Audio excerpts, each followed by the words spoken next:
Well, it goes back to why I got into wine, and that is, as I like to say, I was going to Berkeley in the mid '60s, and as I like to say, there was a revolution going on, and everybody smiles, yeah, Vietnam War, all that stuff, sure, but there was also a food and wine revolution. It was at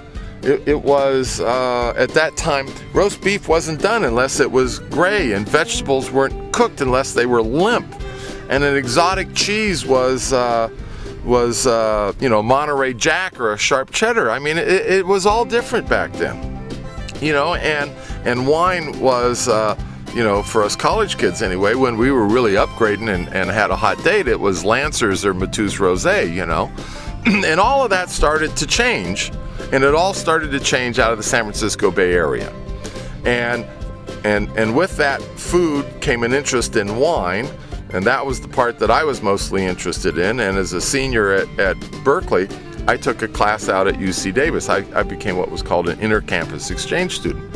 And one of the neat things about UC system is that if you're admitted to any UC campus, if you can get to the campus, you can take classes there. So I as a senior, I started taking the introductory classes out at UC Davis in viticulture and enology, liked it. And applied for grad school, and as I like to say, through clerical error, was admitted. and so you got to understand, back in those times, it was pre-Cuisinart, pre-Chez Panisse, pre-oil embargo, pre-inflation, pre-wine, pre-everything. And so I syndicated a little partnership of family and friends, and people of modest means could do that kind of stuff back then. And so you could make up, for what we used to call sweat equity. You just put your time and energy into it. Now people can't do that in the Napa Valley. You know what I mean? Well, we love what we're doing. I mean, is that the secret, or is there more to it? You guys hiding something up there? No, it's passion.